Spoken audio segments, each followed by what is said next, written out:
Hello students, welcome to topic touch. इस video में हम ये जो स्टोरी है इसका इंग्लिश में ट्रांसलेशन करेंगे। ये स्टोरी आई थी क्लास 10th के पेपर में 2024 और सेट पेपर का नाम है ये 817 HJ। ठीक है ना, अलग अलग सेट पेपर होते हैं अलग अलग ज़िलों के लिए।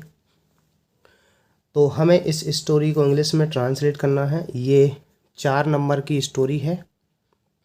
तो चलिए हम इसे इंग्लिश में ट्रांसलेट करते हैं। पहला वाक्य है, मुझे मेरा गांव बहुत पसंद है। अब देखिए ये है प्रेजेंट इंडेफिनिट टेंस का वाक्य।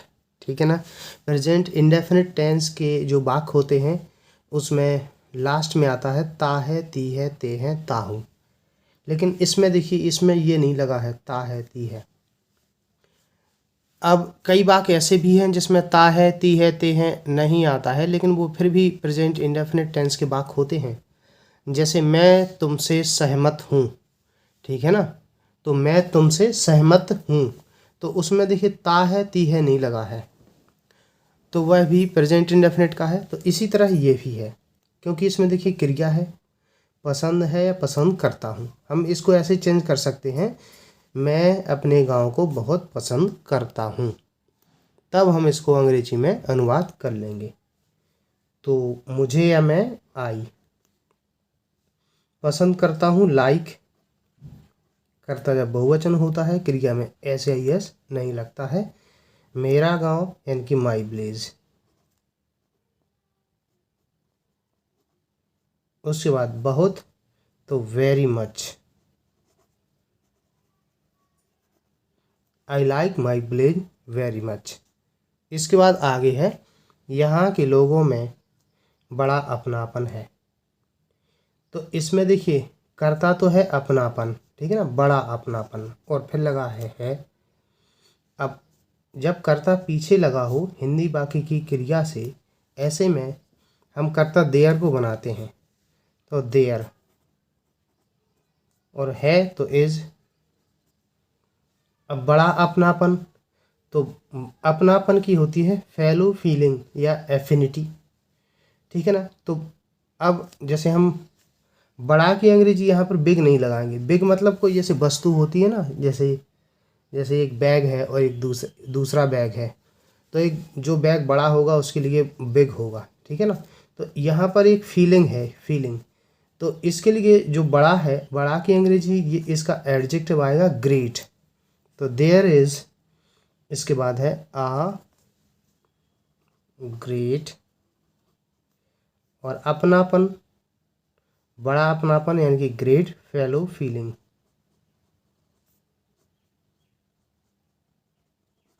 फेलो फीलिंग की जगह हम एक और शब्द यूज़ कर सकते हैं, एफिनिटी। एफिनिटी मीन्स भी होता है अपनापन। इसके बाद है यहाँ के लोगों में, यानी कि यहाँ के लोगों के बीच में।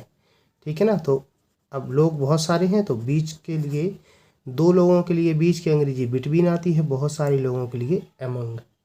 एमंग और यहाँ के लोग यानी कि द पीपुल, PEOPLE, और यहाँ यानी कि हियर।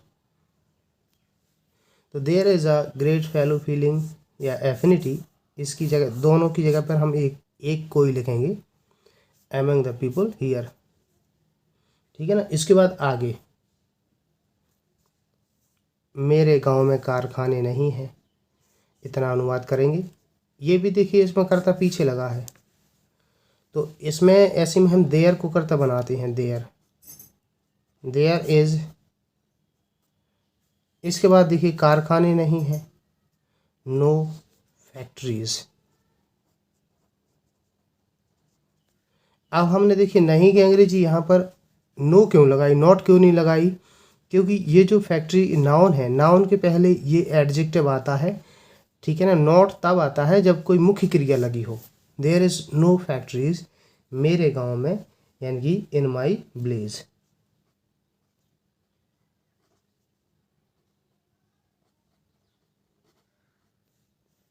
इसलिए सो, यहाँ प्रदूषण भी नहीं है। अब इसमें भी देखिए करता ये है प्रदूषण, सो ये भी देयर से बनेगा, देयर इज प्रदूषण नहीं है, तो नहीं मतलब नो पॉल्यूशन,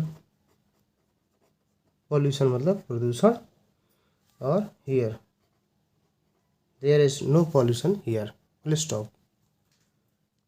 इसके बाद आगे, मुझे अपने गांव का मंदिर, फलों के बगीचे, ये फल लिखा है, फलों के बगीचे एवं हरे भरे खेत बहुत याद आते हैं।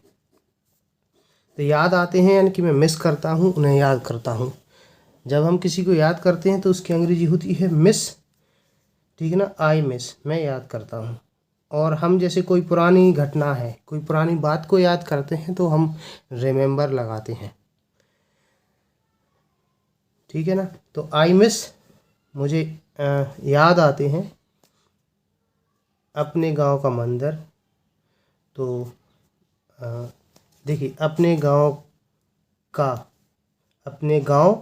का लगा है, फिर इसके बाद देखिए मंदिर, फलों के बगीचे, हरे भरे खेत, इतने। तो जब भी ये का लगा हो तो ये जो पीछे का इतना पोर्शन है ये हम पहले लगाएंगे। तो आई मिस, मैं मिस करता हूँ, किसको मिस करता हूँ, मंदिर को, द टेम्पल। उसके बाद कॉमा,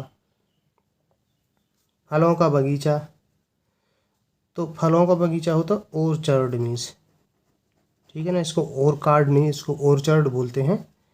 इसका मतलब होता है फलों के बगीचे, ठीक है। इसके बाद एंड हरे भरे खेत, हरे भरे खेत यानी कि ग्रीन फील्ड्स। इसके बाद देखिए अपने गांव का, तो का की अंग्रेजी अब आएगी ऑफ, और अपने गांव यानी कि माई विलेज। उसके बाद देखिए बहुत याद आते हैं, बहुत मतलब वेरी मच। तो हमने देखिए इसको कैसे अनुवाद किया, मुझे यानी कि आई, ठीक है ना, याद आते हैं, मिस आई मिस मतलब मुझे याद आते हैं, क्या याद आते हैं, मंदिर, द टेम्पल। तो टेम्पल, अब इसके बाद देखिए फलों के बगीचे और ऑर्चर्ड्स एवं हरे भरे खेत एंड ग्रीन फील्ड्स, अपने गांव के, ऑफ माई विलेज, बहुत, तो वेरी मच। तो इस तरीके से ये जो स्टोरी है ये कंप्लीट होती है। 4 नंबर की आपको स्टोरी पूछी जाती है। आप अच्छे से स्टोरी कर पाओ पेपर में, इसके लिए ज़रूरी है आप इनकी प्रैक्टिस कीजिए। इनमें जो कठिन शब्द हैं उनको ज़रूर याद कर लीजिए। जैसे देखिए अपनापन की स्पेलिंग है, फेलो फीलिंग, कारखाने की फैक्ट्रीज, और बहुत सारी जो स्टोरी जो पेपर में आई हैं वो प्रैक्टिस कर लीजिए, जिससे आपको एक अंदाज़ा लगेगा कि इस लेवल की स्टोरी आती है, तब आप उनको सॉल्व कर पाओगे। इस चैनल पर सभी स्टोरीज दी गई हैं जो एग्ज़ाम में पूछी गई हैं, 2023 के, 2024 और 2022 के। तो आप उनको प्रैक्टिस कर लीजिए। इसी चैनल पर एक प्लेलिस्ट बनी हुई है, वहाँ पर जाकर के आप पढ़ सकते हैं। ये वीडियो अगर आपको पसंद आया है इसे लाइक कीजिए। वीडियो देखने के लिए धन्यवाद।